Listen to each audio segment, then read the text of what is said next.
Pedro Alas, Jonrel Casimero versus Inoue mga idol.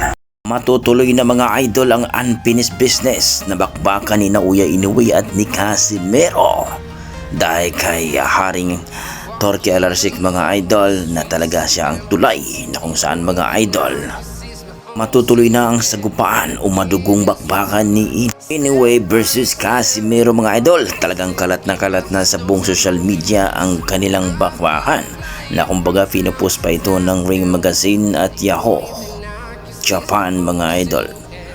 Kumbaga ay ito ay nasa 50% na nga daw ang kanilang bakbakan. Nakakahiya daw itong si Naoya Inoue at pinahiya niya ang bansang Japan sapagkat itong si Casimero mga idol diyan talaga sa bansang Japan na pinakita ni Naoya Inoue kung gaano siya kahalimaw at deserve siyang labanan ni Naoya Inoue. Imagine mo talagang pinagulong ng 6 na beses itong si Luis Pantera ni Ring mga idol. Sa lahat ng platform ngayon mga idol ay talagang pinakita ng Ring Magazine at mga news na talagang sila na ang dapat maglaban. Well mga idol, magdepende pa rin yan sa promoter mga idol.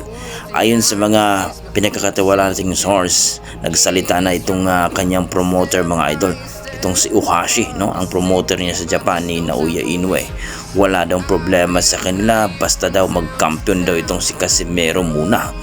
Ang lalabanan daw nila si Casimero kapag mayroon na daw itong titulo. Well mga idol, medyo malabo itong mangyari muna ngayon mga idol sapagkat alam nyo naman na itong si Naoya Inoue, siya po ang may hawak ng titulo ngayon sa 4 na organisasyon, no?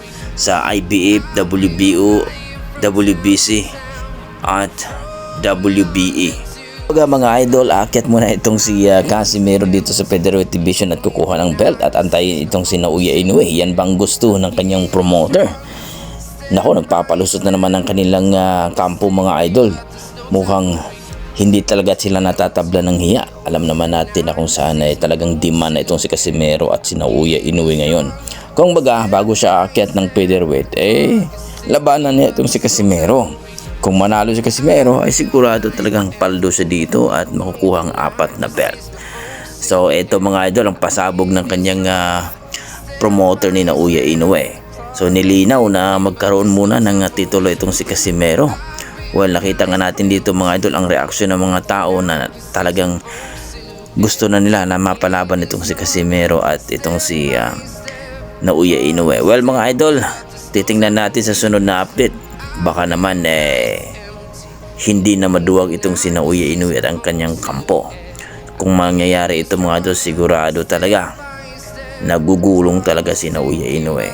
Ayon sa ating mga pinagkakatiwalang source mga idol napagkasunduan na daw talaga at mag-sponsor nga daw itong si Haring Torque Alarsik mga idol sa kanilang laban. So nakapirma na itong kontrata itong si Inoue dito kay Haring Alarsik. So wala nang kawala itong si Naoya Inoue kay Casimero mga idol.